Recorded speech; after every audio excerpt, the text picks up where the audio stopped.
we had left for break, but I don't think we had a chance to talk about what to expect, so I want to do that here for a bit.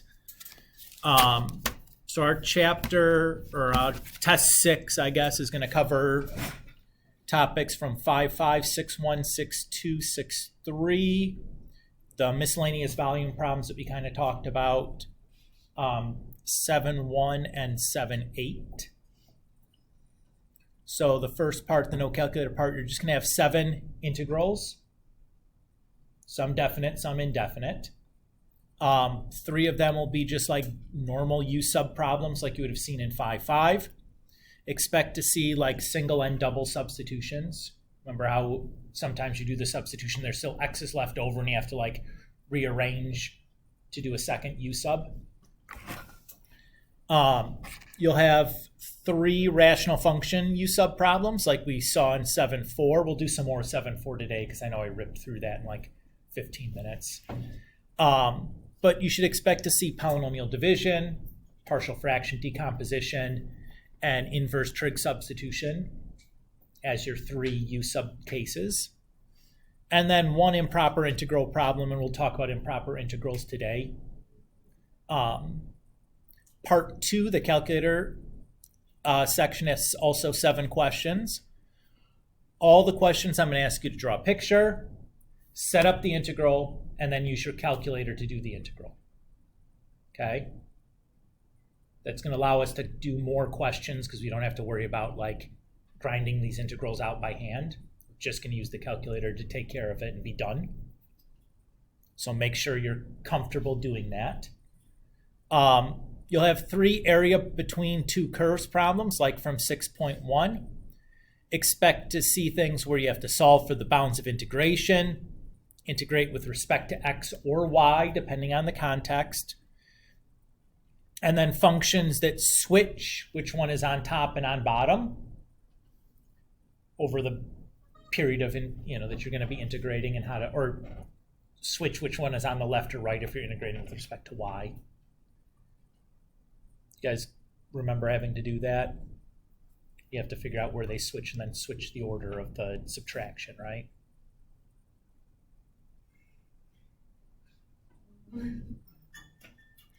How would you find out where they flip? Set them equal to each other. Great. What's going to be the easiest way to solve that equation? I wouldn't do that. What do you have access to on this section? Calculator. What am I going to do? I'm going to graph and find the intersection, right? I'm just graphing and finding the intersection. You know what I mean? Like, try to keep it simple, right? Like, I'm not doing much solving by hand. I could, but I have a calculator. Let me just do it graphically. Probably safer, probably faster. You'll have 3 volume of rotation problems, like from section 6.2 and 6.3. Again, expect to have to solve for the bounds of integration, integrating with respect to x or y, using washer, disk, or shell technique. Okay, there's 3 problems. What do you think is going to happen there? Probably fair. Okay, make sure you know the formulas on how to do those, right? And then 1 problem where we have a volume of a solid with a geometric cross-section. Those are like the multiple choice problems, 38 through 42, and the board problems, 1, 2, and 10. So it'd be like, here's the area, and then cross-sections perpendicular to the x-axis are squares, where the length is 5 times the width, and the width is in the xy plane or something.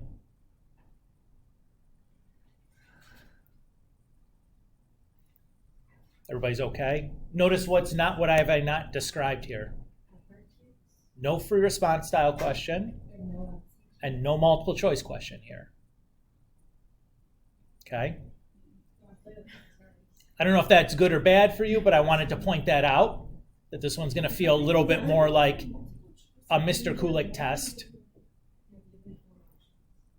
right? That this should feel a little bit more like a normal Mr. Kulik test as opposed to an AP exam on purpose, where I think that this is just like, this is skills. There's not a lot of theory going on here. It's just skills. Can you do the problem or not? Shouldn't matter if it's a multiple choice format or not, or free response question format or not. It's either you can do the skill or you can't. So I stripped all that stuff away in order to make this a little bit more, I think, easier to complete inside of the time. There's just less to sift through. Does that feel okay?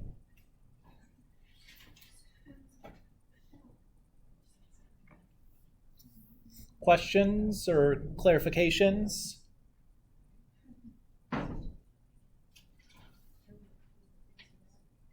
All right.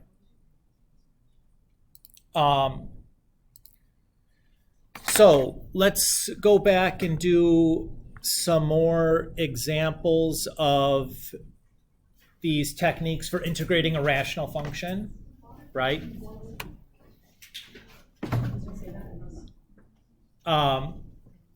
So there's a couple of different scenarios that you can kind of land into.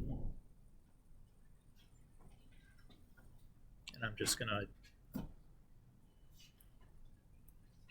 add on to the one that we started before. I'm just going to put a line and a new date or whatever.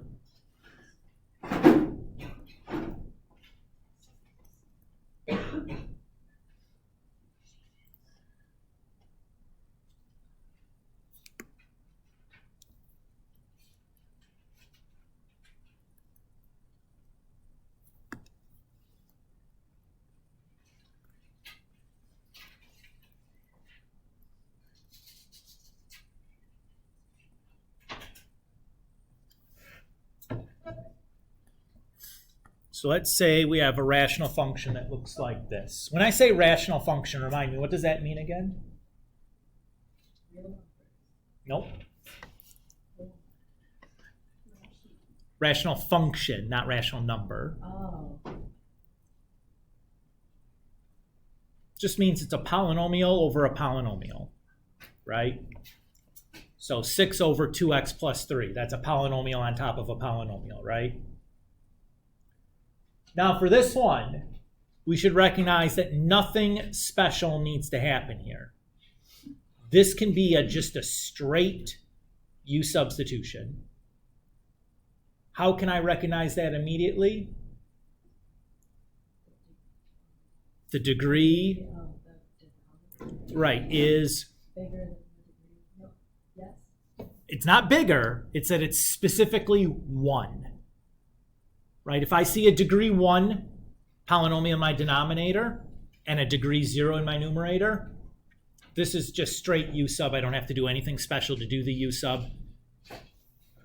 That's what I'm seeing when I look at this.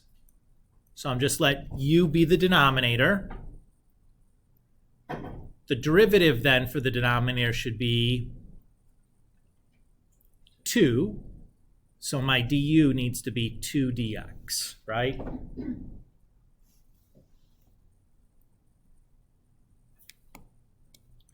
Oops.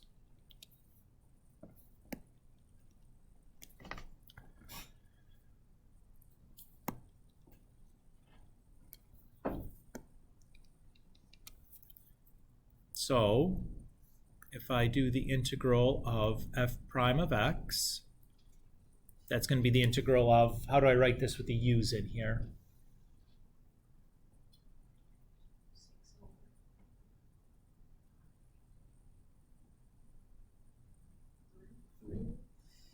Three du over u, right? Or you could put 3 over u du. That would be fine. Where's the 3 coming from?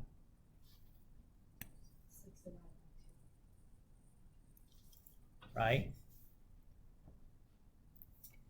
Is everybody okay?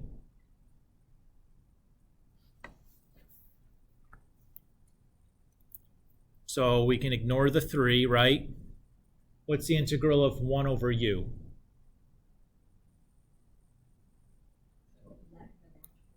The natural log of, close, absolute value u. Make sure you get that in there. And then what do we also need? Plus c, because it's an indefinite integral, right? Good. And before I'm done, what do I still need to do? Plug the expression for u back in, right?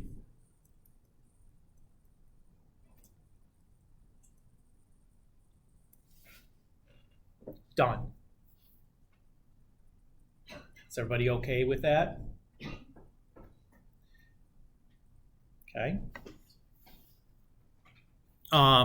So my first approach for most of these is going to be, can I make this a u sub problem without having to do anything else sneaky? Okay. In the case where you have a linear function on bottom and a degree 0 on top, absolutely that's the case. If I have a degree 2 on bottom and a degree 1 on top, maybe. Depends on, you know, what I get when I do the derivative, like what the things actually look like. But maybe it can work, right? If the degree of the numerator and denominator differ just by 1, maybe. Maybe I can just u sub it and get away with not having to do anything else sneaky. Let's kind of continue on. Is everybody okay with that first example? It's all right. Oops,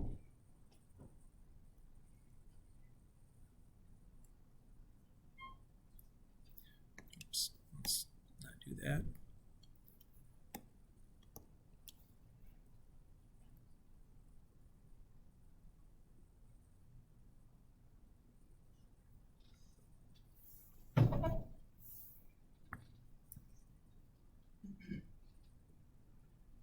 So, whenever I see a rational function where the degree of the numerator is greater than the degree of the denominator, I think polynomial division. In particular, if the denominator is linear, I know that's what I need to do. Now, what do you notice about this particular polynomial division problem? How can I do this one? I can do this as a synthetic or division problem, right? What do I need to see in my denominator in order to do that? Leading coefficient of 1 and degree 1, right? That's what I need to have in order to do that. Do you think that's what you'll get? Hopefully, right? That's what we all hope for, because it sure makes life a lot simpler. Okay, how do I set up a synthetic division problem? What goes on the outside?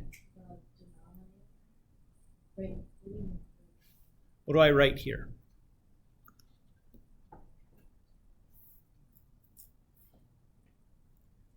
We set the denominator equal to 0 and solve. What do we get when we set the denominator equal to 0 and solve? -5. That's what goes on the outside. Everybody okay there? That ring a bell, hopefully. What goes in here? Okay, tell me of them. Ooh, so close. Why do I need a 0 there? No x term. Do you think I'll do that? Yes. Absolutely. Right? So don't forget your zeros. Okay? The trickiest one is where it's like if this was 7x and then having to put a 0 at the end. Almost everybody forgets to do that. Just as a reminder. Okay. So that's my synthetic division setup. Now how do I do this process?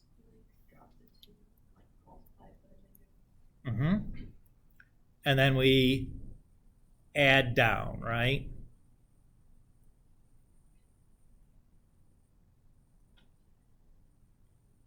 And this is what I get for just making up problems all willy-nilly, but that's fine.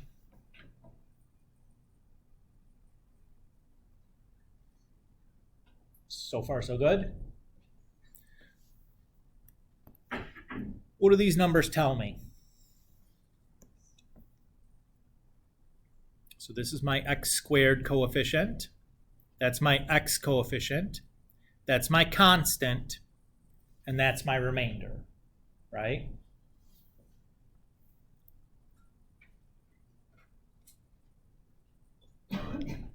So my integral of f prime is going to be the same as the integral of 2x squared minus 14x plus 70 plus negative 343 over x plus 5.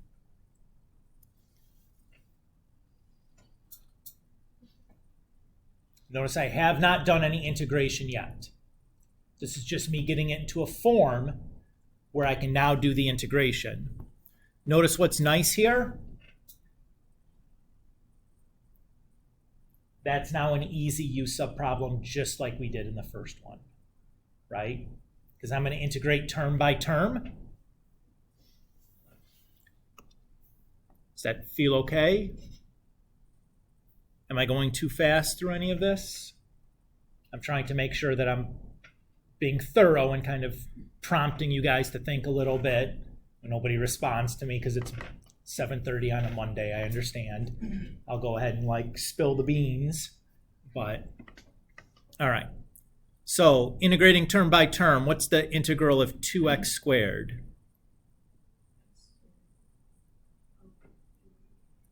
2 and then x cubed over 3, right? I'm just going to ignore the coefficients.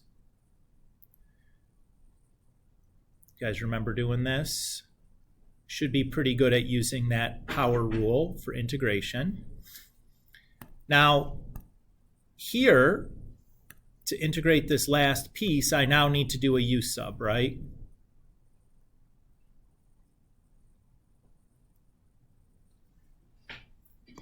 And it'll be just like that previous one, except even easier because just du is dx. Because when I take the derivative of x plus 1, or x plus 5, I just get 1 and multiply the dx over, right? So what am I going to get here? I'm going to take the 343 out front, and that's going to be the natural log of the absolute value of x plus 5 plus c. Is everybody okay where I u subbed all that in one step and didn't really show the more than just like, hey, this is what I'm u subbing and here's the final? If you need to do more work, you're welcome to do that. I'm just trying to compact this down so it doesn't take like a whole sheet of paper if I don't need it to. Does that feel okay with everybody? Okay. Again, once you get through the synthetic division piece, the integral is pretty easy, right? Just recognizing what to do and getting it to a form where the integration is easy. Most of like your second calculus course is going to be, how can I make the integration easier? Like that is the number one skill, is to look at the problem and decide what can I do to make this integral something that I can do. You know? Because the way it was started, there's nothing we can do. That we don't have an antiderivative rule to deal with it.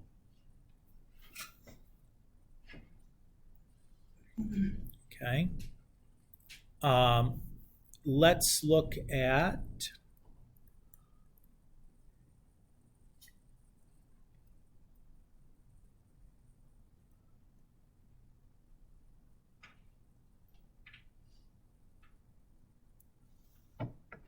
something like this.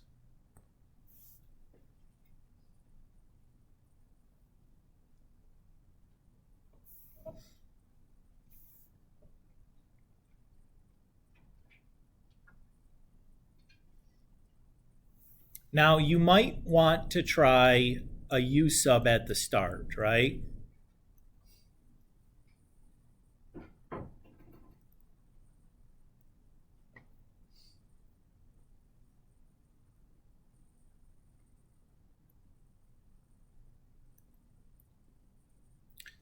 But what's the problem here? It's not the same, right? And I can't just like subtract 2 from both sides because I need du being multiplied to whatever I'm taking the integral of, right? So there's, u sub's not going to work here. It's just not. I can't like cram it into a u sub. Why is that wrong?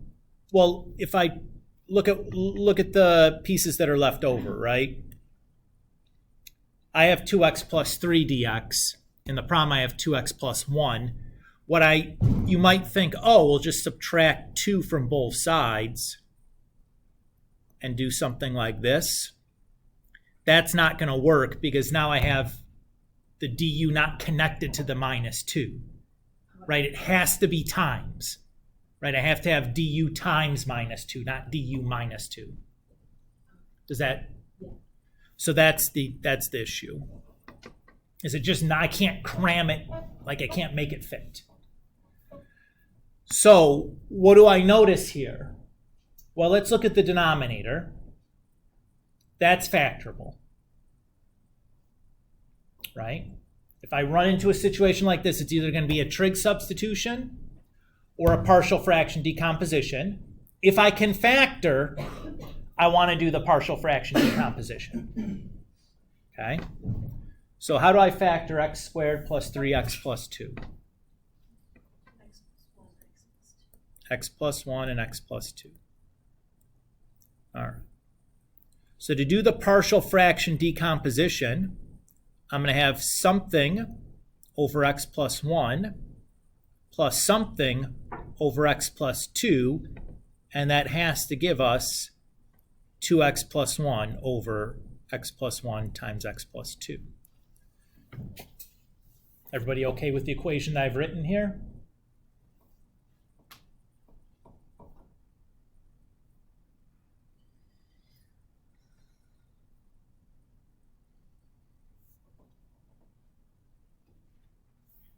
Let me double check one thing real quick.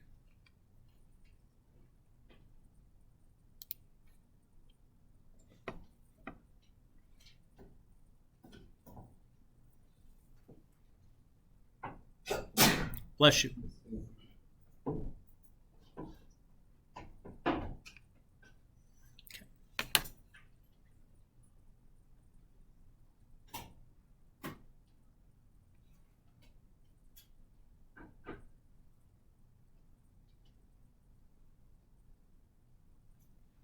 Okay, good. All right. So what am I going to do next is I'm going to solve this equation for a and b. So I'll start just by clearing the fractions out of there. So I'll multiply both sides by x plus 1 times x plus 2.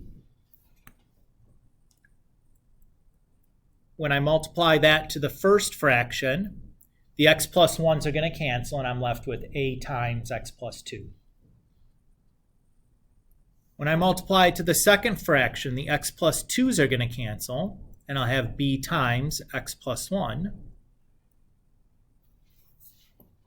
And then when I multiply to the third fraction, both x plus 1 and x plus 2 cancel, and I'm left with just the numerator 2x plus 1.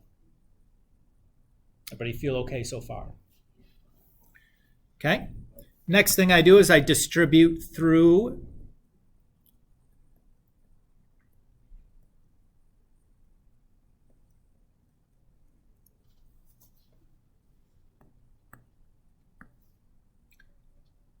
and I use this to create a system of two equations. Because I know when I combine my like terms with the x's, I have to get 2x, right? So a plus b has to equal 2.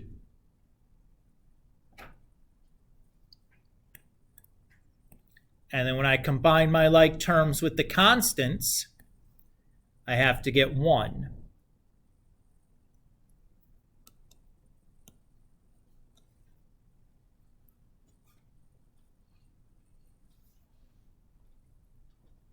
Everybody okay with how I wrote my system?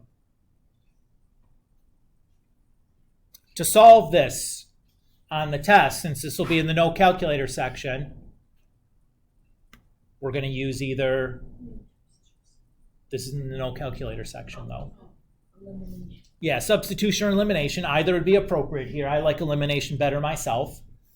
So if I just subtract the two equations, if I do a plus b equals 2 minus 2a plus b equals 1, I'd get that, right?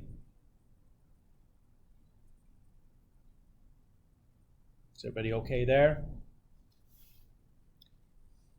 It's like equation 1 and equation 2, and I did equation 1 minus equation 2, right? So I did a minus 2a, that's negative a, b minus b, that's 0, 2 minus 1, that's 1. Or that a is negative 1.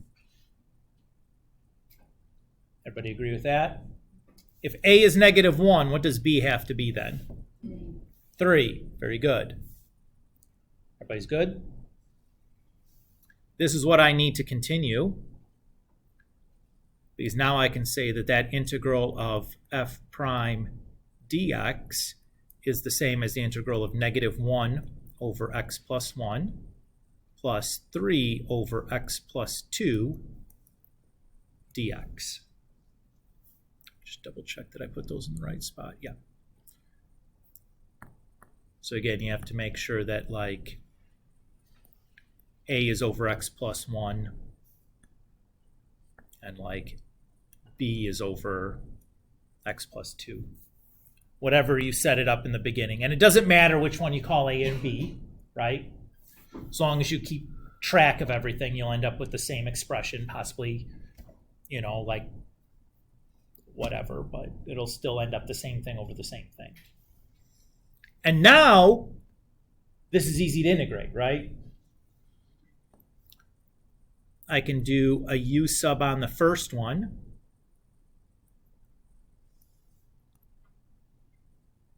And then I can do like a u sub on the second one. Actually, I'll use the letter v here so it doesn't.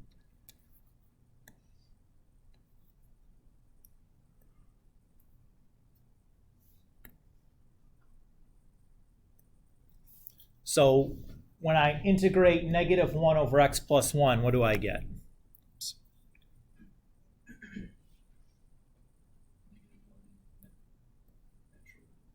Natural log. Yes. Excellent. And then when I integrate the second fraction, I get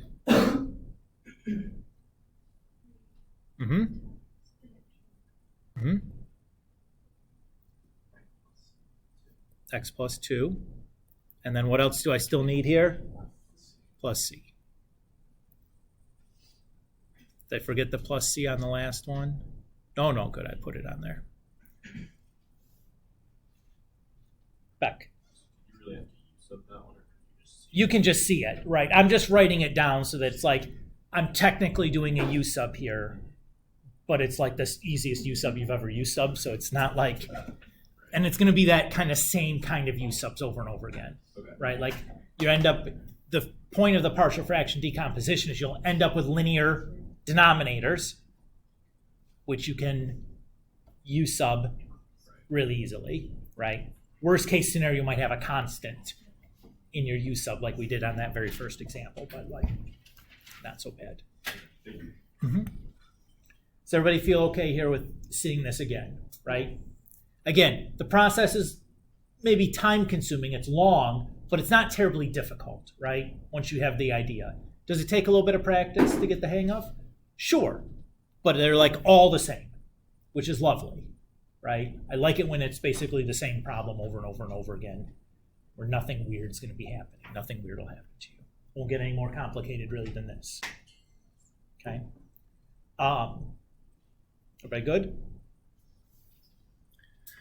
Okay. Let's look at another example.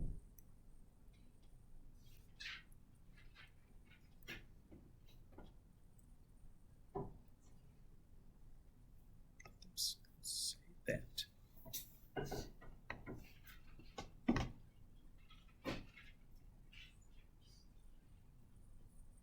Notice here looks pretty similar to the previous problem, right? What's the different about the denominator, though? That's not factorable. When I run into this sort of situation, particularly if it's degree 0, really I need degree 0 here to make this work. I am going to be looking to do a trigonometric substitution, or a inverse trig as my U sub. So just to kind of remind us,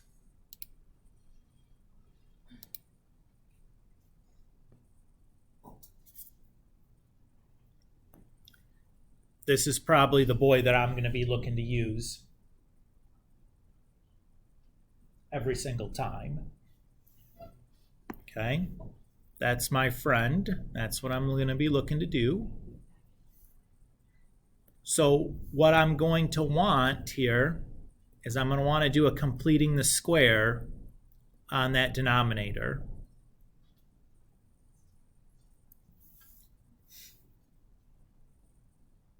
So let's remind ourselves how we do this. So if I have some polynomial, ax squared plus bx plus c, or I should say quadratic polynomial, what I want to do is I want to add and then subtract b over 2a squared from both, or yeah. Oops. Wrong spot.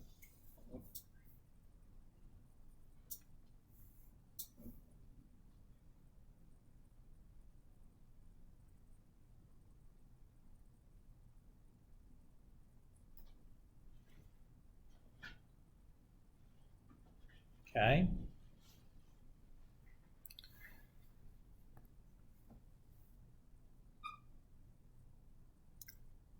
Now, that's kind of the textbook way to do that. It's not really what I think is the easiest way to think about this. What I'm going to start by is just trying to figure out what this b over 2a should be in my situation. What is b over 2a supposed to be in this situation?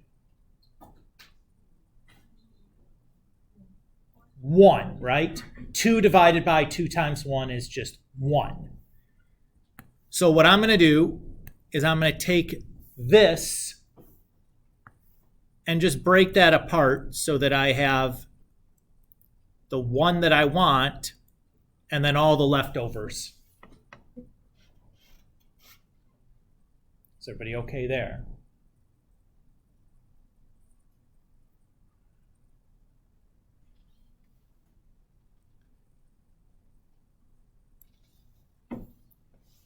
And the reason I want to do that is because now x squared plus 2x plus 1 factors. How does that factor? X plus 1 times x plus 1, but that's not how I'm going to write it. How am I going to write it? X plus 1 squared. That's what I need.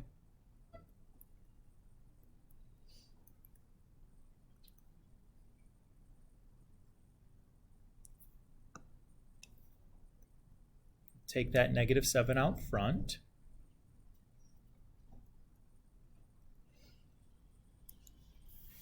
Yes, Isabel. Like the x squared plus 2x plus 1 plus 1, but then when you wrote out like the formula, wasn't supposed to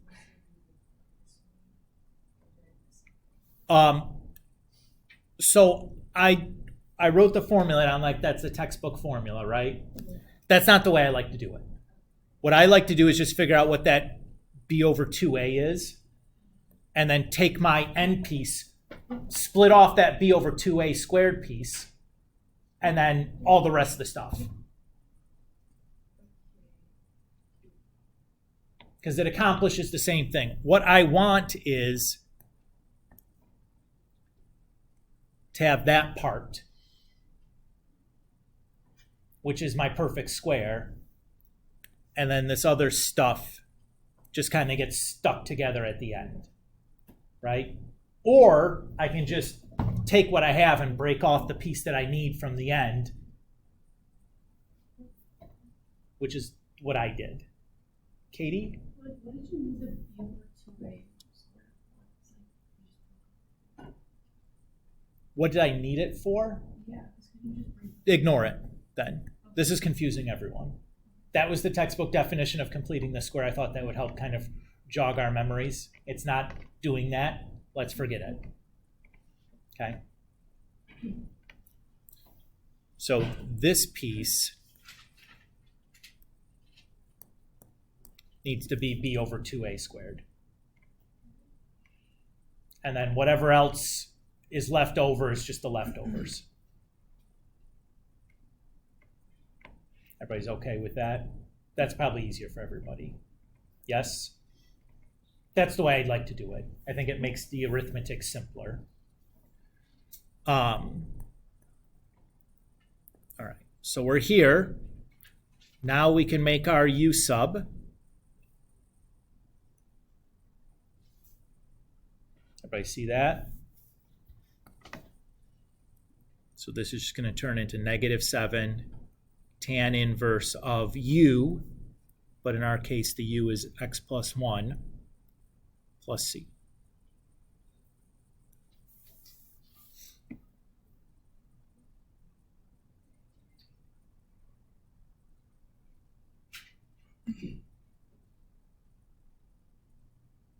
So far, so good.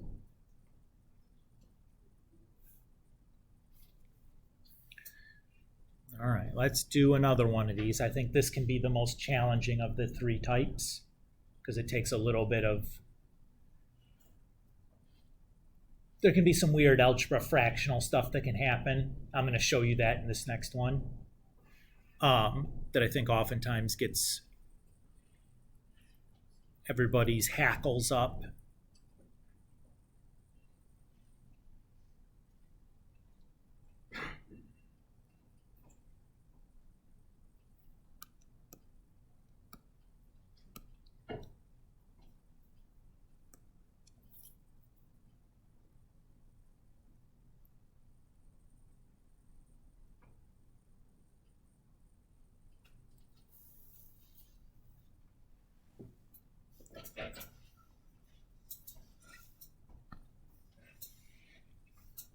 Okay. Again, what do you notice about the denominator? Not factorable, right? Everybody feels comfortable looking at something and be able to determine that pretty quickly. They won't be more complicated looking than these things where it's just like 1 or 2 digit quadratic coefficients. Like, it won't be crazy stuff. Okay, so let's do the completing the square on this piece.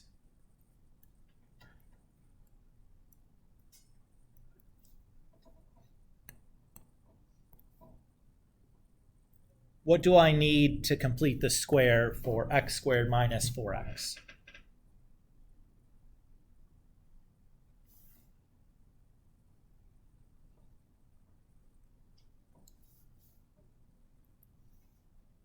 What is b over 2a squared? What does that have to equal? 4. Everybody's good with that? -2 divided by, or -4 divided by 2 times 1 is -2, squared is 4.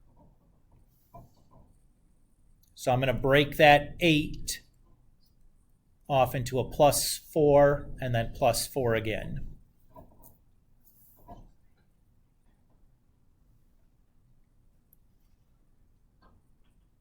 So far, so good. Okay. X squared minus 4x plus 4 factors. X minus 2 squared. And then I have a +4, right? So far, so good. Tessa, you're making faces. Are we keeping the parentheses, the number we need, or we include that? B over 2? Yeah.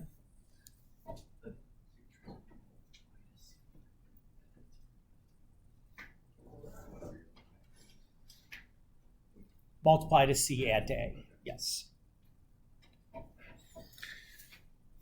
Okay. So there's a little bit of a problem here, though. Does anybody see what the problem is?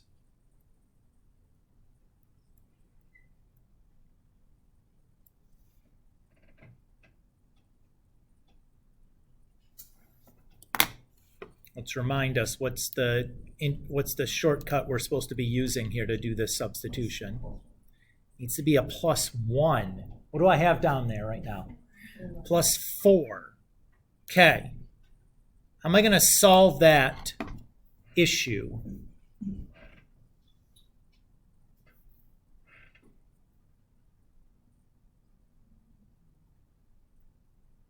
What? Not 4.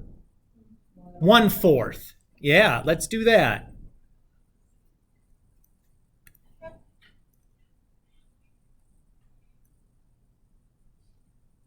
It's a good idea.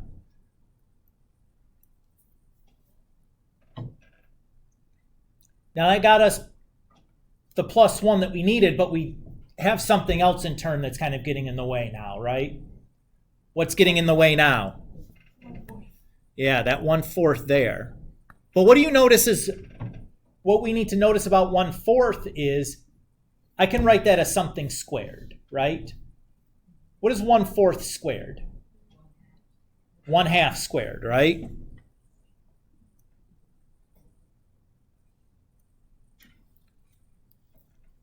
Everybody's okay with that? And what can I do with that?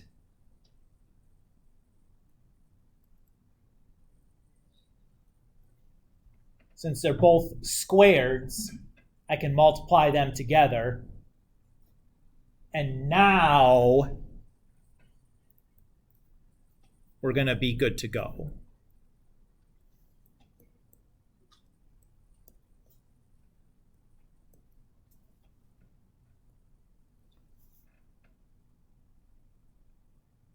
That's sneaky. What if that was like 1/3 though, Mr. Kulik? It's fine. You just write it as 1/√3 squared, right? You just use a square root on it. It's fine. It's annoying, but it's fine. Doesn't change anything. You can still write it as something squared regardless of what the number is. You just need to use a square root. Back. Why can't you treat it as a constant? Because it's not applied to the entire denominator. Oh, I see. So like instead of multiplying by 1/4, could I factor the 1/4 out? Sure, but then it like puts the 1 or factor the 4 out of the denominator, but that's going to put the 1/4 in. It just seems it's easier, I think, algebraically to think about it this way. Right. But yeah, you can't pull the 1/4 out because it's not being applied to the entire thing, right? It's just that one term inside the denominator rather than to the entire denominator. Okay, so what's our u going to be?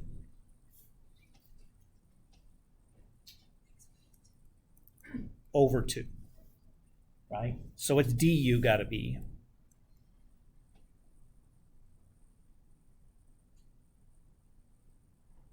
What's the derivative of x minus 2/2?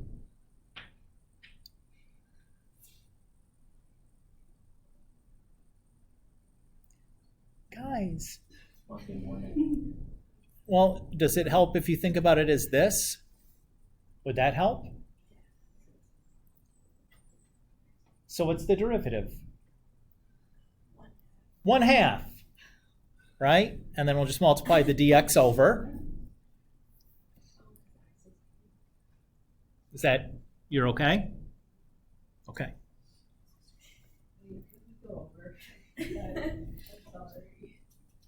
Would you rather, what if I write it as 1/2 x minus 2/2? Yeah, there it is. Now does it? Okay. They all mean the same thing, right? And I get that it's like, oh yeah. I just had to see it.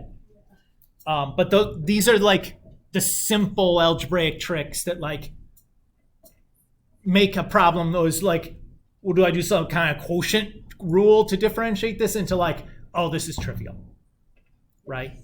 And that's so much of calculus is about taking something that looks hard and let's find a way to make it easy and recognizing that. Like, these are the kinds of skills that we need to make sure that we're like, it's what takes a test that, in a time test setting, takes a problem that can take 10 minutes into taking 2 minutes, which is a lifesaver, right? That's how you get 4s and 5s on AP exams, is you're able to do those, recognize all those time savers, right?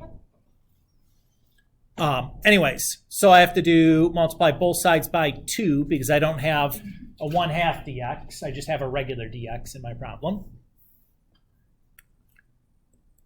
So this is really 2 over u squared plus 1 du. Everybody's okay with after I make the substitutions? When I integrate that, what am I going to get?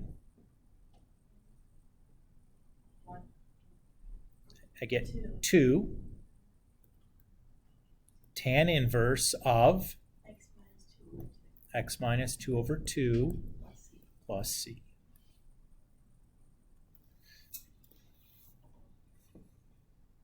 And again, if you want to take more steps to write out some of that sub work, you can do that. I would not consider it necessary to do that.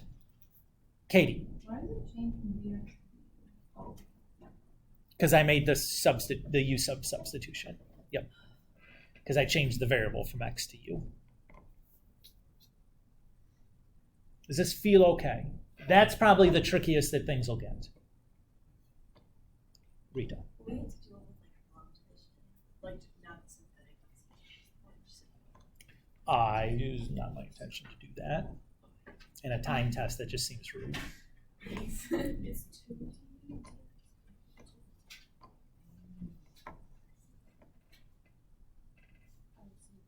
Yes, the 2 came from the 2 du. Yes, 100%.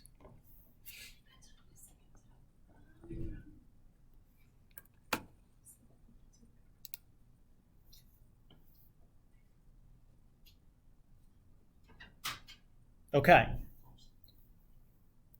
Feeling okay? A little bit better than when we rushed through it in 15 minutes? Okay. I want to talk about improper integrals just for a few minutes here. The idea here is I want to keep this relatively simple. This is not an AB calculus topic. This is a BC topic, but it would be something for sure you'd see in your first year or two of your calculus course at college. So I want to do it a little bit at least and give you the idea. So when we say improper integral, what we're talking about is just write it. Something like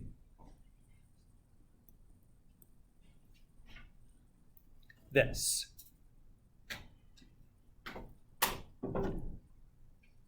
What's different about what I've written here that we haven't ever seen before? There's an infinity sign in your integral, right? So let's think about what this is going to mean graphically for a moment. So again, if I graph y equals 1 over x squared, looks like that, right? Where there's an asymptote at y equals 0. And then if this is 1 here, we're talking about that area. Everybody okay with that? Now that area seems to be what? Infinite. Guess what? It's not. Oh boy, Mr. Kulik. So the way that we do this is we can't integrate something with that infinity there.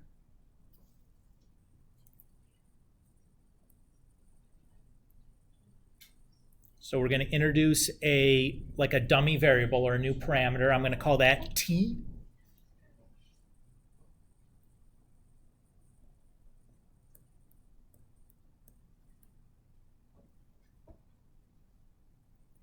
And we're going to do the limit as t approaches infinity of 1 over x squared, or the integral from 1 to t of 1 over x squared dt, or dx, excuse me. So far, so good? Okay. So let's do that integral first. What's the antiderivative for 1 over x squared?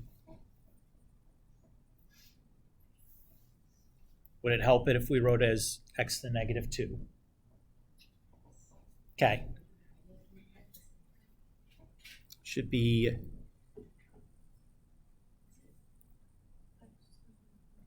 x to the negative 1 over negative 1, right? Everybody agree? Yes.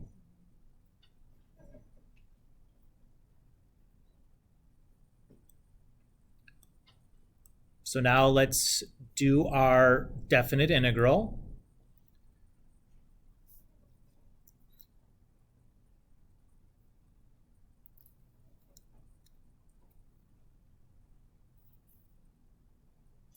So I'm going to have negative 1 over t minus a 1 over, well, I guess should be that, right?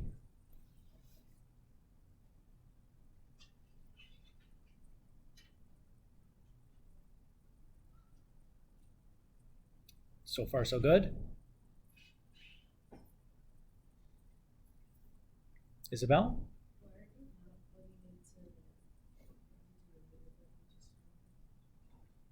Well, I wrote it as 1 over x instead of, I wrote it like this, instead of with the negative exponent. It doesn't really matter, but I typically don't like negative exponents rattling around. If I'm going to do limits, I'd rather have it look like a fraction, because I know lots of tricks that I can use to do the limit of a fraction. So I'm going to ditch the negative exponents kind of as soon as I can. Does that make sense, though? Okay. So if I simplify this thing down here a little bit, we'll do that before I take the limit. That's really kind of 1 over, or 1 minus 1 over t. Everybody's okay with that? I just rearrange the problem a little bit and cancel some negative signs. All right. If I have the limit of a subtraction problem, I can take the limit of each term of the subtraction problem, correct? What's the limit as t approaches infinity of 1? 1. What's the limit as t approaches infinity of 1 over t? 0, right? 1 over huge is 0. So this integral is just 1.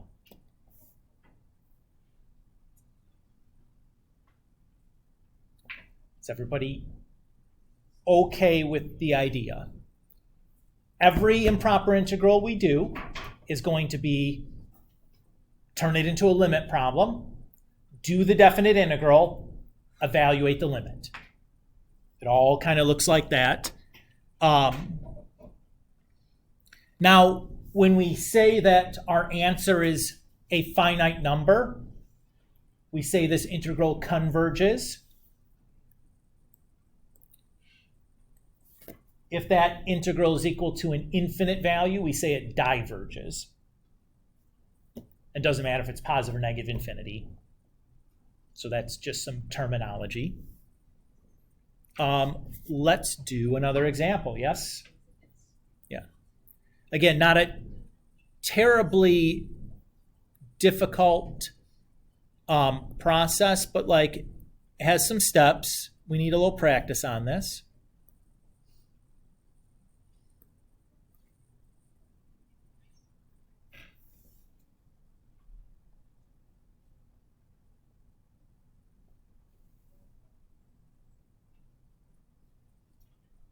Nope, not that example. Sorry. No, it's fine though. I didn't want to do that other example because we have to use an integration technique we haven't talked about yet. I'm saving it for next section or next test. Sorry. It's called integration by parts. It's super helpful, but we're not ready to do it yet. Mostly because there's just like only so much stuff you can put into a test, right? You guys are like, I feel overwhelmed already. Don't talk about anything new. I won't. That's the tentative test date, yep. All right. What do we notice here that's different than the first problem? Yeah, I have an infinity on both of these. So what I need to do is I need a finite value in either the upper or lower bounds. In order to do that process I just did. But I have infinities in both places. What should I do?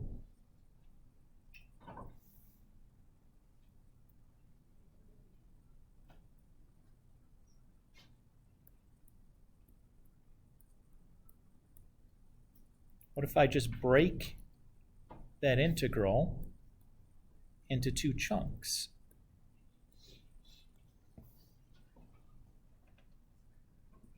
Right? That's something we can do. Did it matter that I broke it at 0? Could I have done it at 7 or 46 or negative 19 or the square root of 84? Yeah, but like why? 0 is so easy to plug in. I'm going to use 0 every time. Is that okay? All right.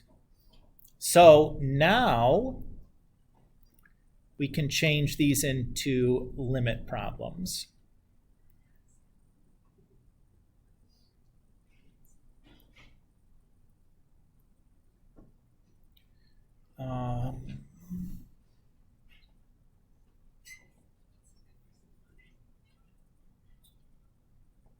Yeah, that's fine.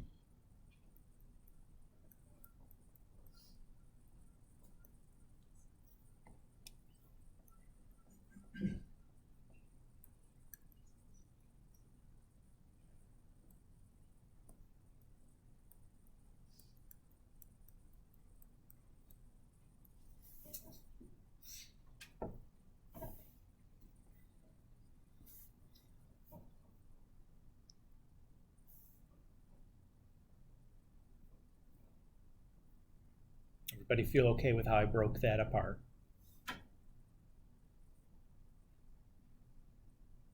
That's me changing this from an improper integral into a limit problem, right? Now I'm going to do my definite integral.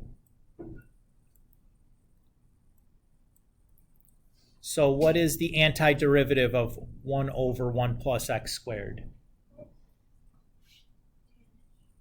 Tan inverse. That is correct. Oops.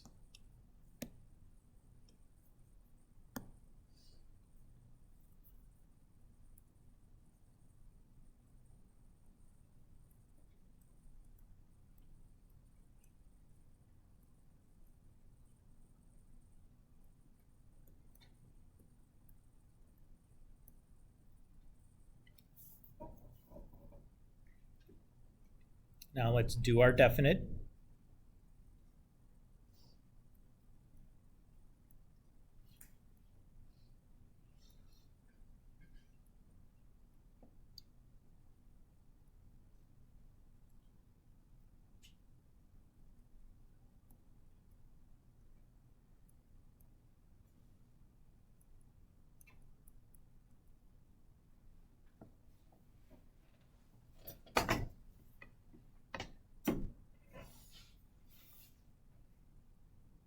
Everybody okay so far? Okay. Now, this is a test problem that would be on the no calculator section, right? So let's talk about how I'm going to be figuring out what tan inverse of 0 and the limit as t approaches infinity of tan inverse t would be. Okay. Let's start with something familiar. What is the graph of tangent look like? One period of it. It looks like this, right? Everybody's good with that. Now, what key features does this graph of tangent have? Asymptotes, great. Vertical or horizontal? Vertical, excellent. So we have a vertical asymptote at each end, right? Now, do you remember what value that those vertical asymptotes would occur at?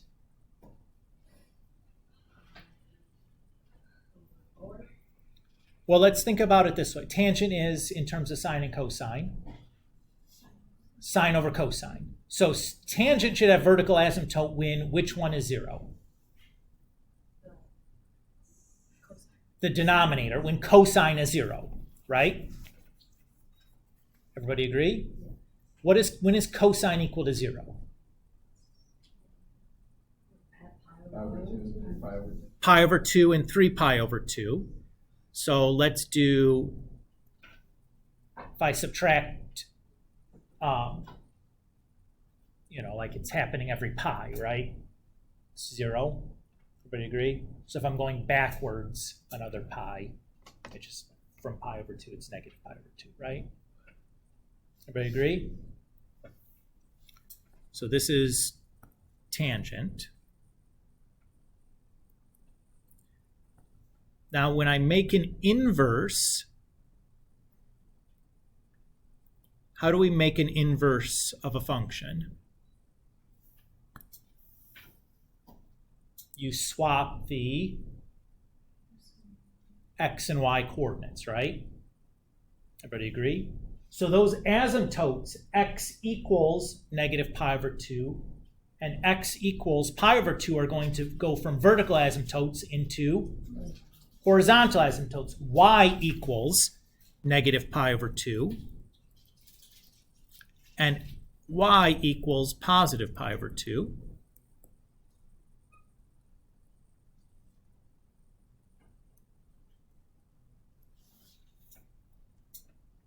Everybody's okay with that? Now, this end, the y coordinate is going to negative infinity, which is now in the inverse going to be my x coordinate is at negative infinity. For tangent, the x coordinate that I've highlighted there is negative pi over 2. So in the inverse, that's our y coordinate. So what I'm saying is that I know that. Everybody's okay there? And similarly, we can say that, right? Everybody's okay? And we'll just kind of 0, 0 stays 0, 0. So we'll just kind of like hook them up in the middle. Everybody feel okay with that? How I constructed that from what I knew about tangent. Isabel?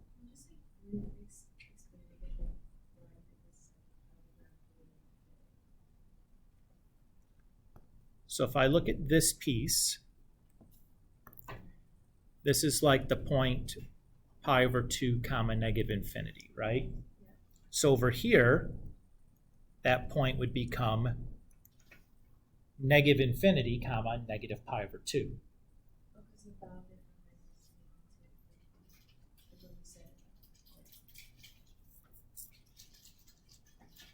Okay, so what do you mean by it? You said it's bounded from negative infinity to infinity. Are we talking about tangent or tangent inverse? We're talking about x or y? Because like the answer to that might be yes, depending on what we're talking about. I'm just not sure. I was referring to like when you broke it into 2 and then the integral left was 0. So those infinities have nothing to do with the infinities we're seeing here. This is just simply what the graph of tangent looks like. And I'm using that graph of tangent to construct the graph of tangent inverse because that's what I want to use to do the limit. Okay. Because I don't know how to do the limit of tangent inverse without looking at a graph. Right? If I can look at the graph, I have a pretty good idea of what's going to happen. Right? I can do a limit from a graph. That's easy to do. That's why I'm doing this. Does that? Yeah. Okay. I did not make that expressly clear when I started doing this, so I apologize there. All right. So now that we have that, what is tangent of 0, or tangent inverse of 0?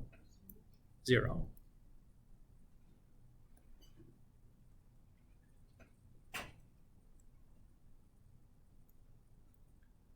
Oops, that was supposed to be, I lost a negative sign there. That first one's supposed to be negative infinity still. Oops-a-daisy. Had it for so long. And then we have tan inverse t minus 0.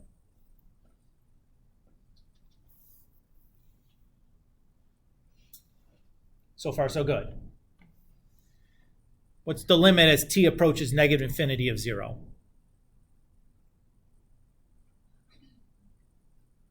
The limit of a constant. 0, right? Okay. Now the tricky piece. If I'm doing the limit as t approaches negative infinity of tan inverse of t, that is negative pi over 2, right? Which will make it plus.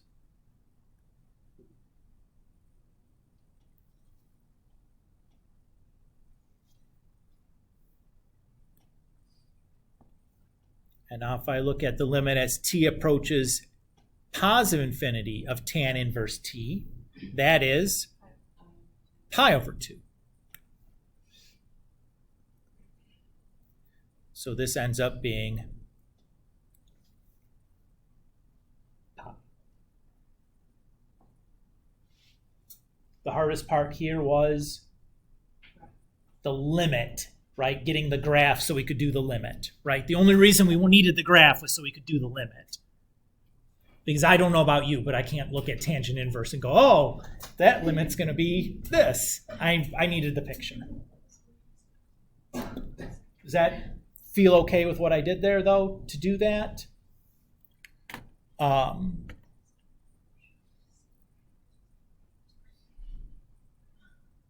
Let's do another, yeah?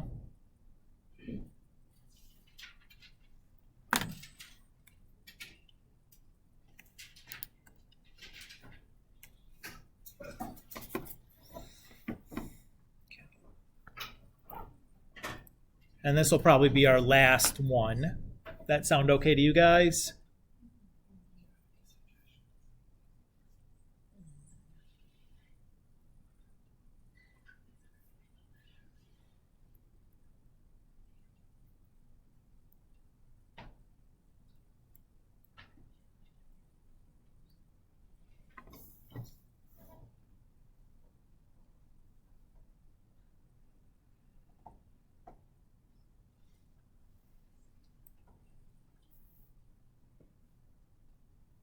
So first step is to turn this into a limit. How do I do that?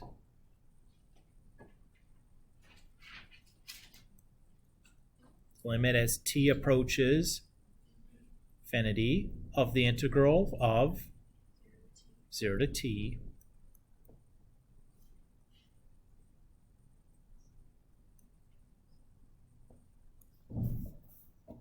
everybody feels okay there. So far, so good? Okay. Now we need to do the antiderivative for our integral, since we don't need to split this one up into two chunks because there's only one infinity sign in our integral.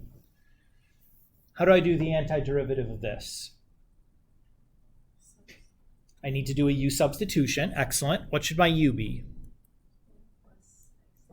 I agree. 1 plus x cubed. So du dx is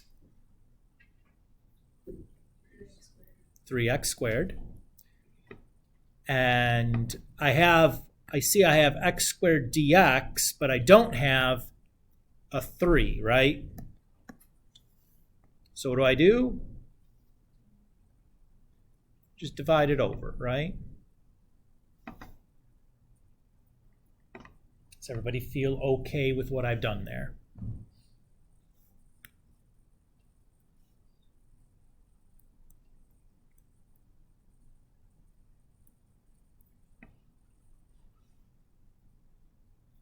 And I'm going to have, well, let's do it this way. I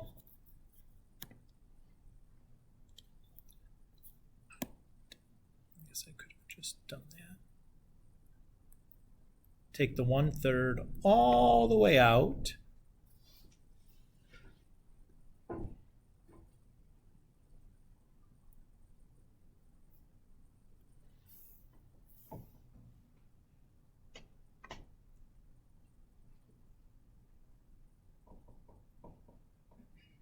That all look okay. What's the antiderivative of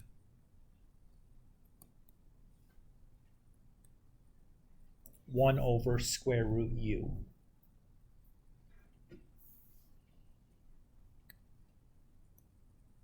If it helps, you can think about it that way.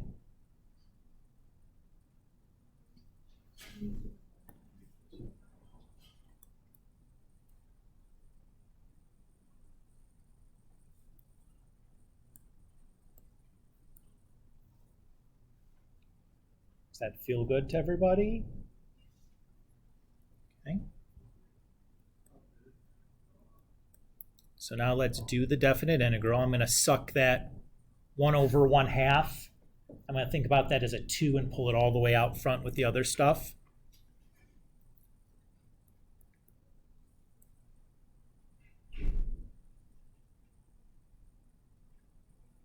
Ooh, almost made a mistake here, Mr. Gulick.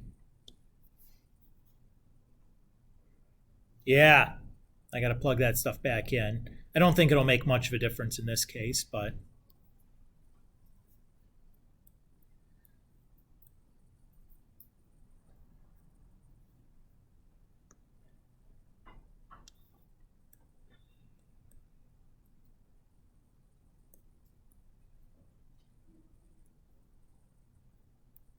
ooh, that was almost a big boo-boo there.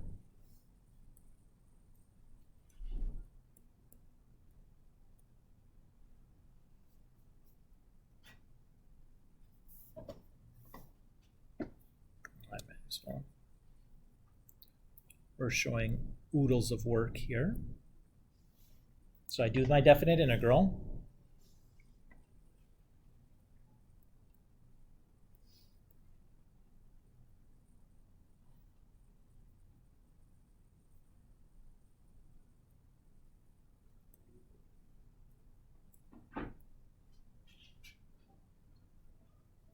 Oops.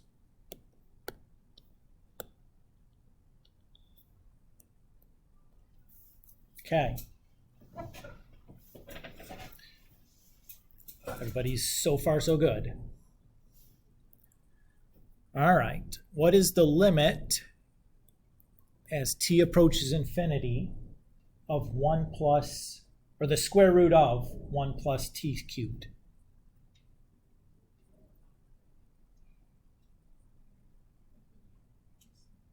It is infinity. How can you tell?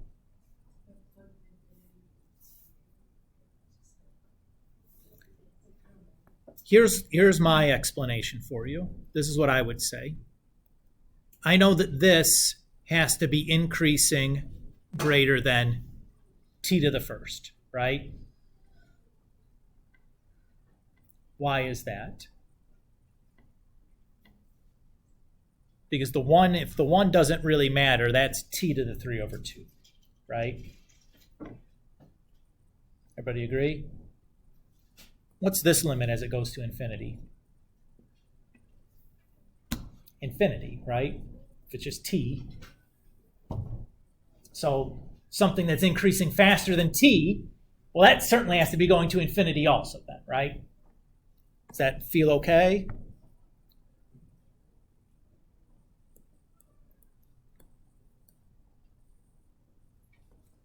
So this thing is just going to infinity. We'll call that divergent.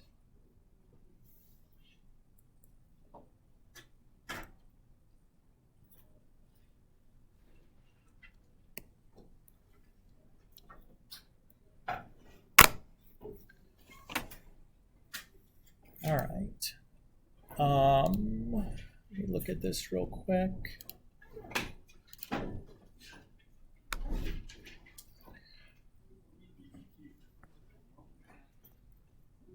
So 7.4, you guys should try 7 to 14. And then 7.8, you should try 5 to 14. Don't worry about a homework quiz on anything.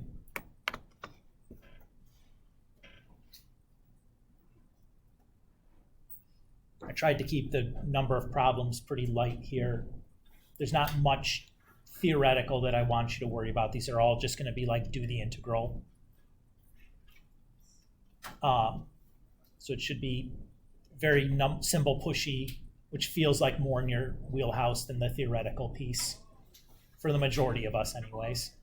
Some of us feel very comfortable in the theoretical land, but most of us would rather push symbols, I think. Which is normal. That's probably the last part to come as a math student, is to like feel comfortable in abstraction. Everybody feels okay? Wednesday we'll talk about the test some more and take questions, and I might have some practice stuff for us to try. What do you guys say? Feel all right? Okay.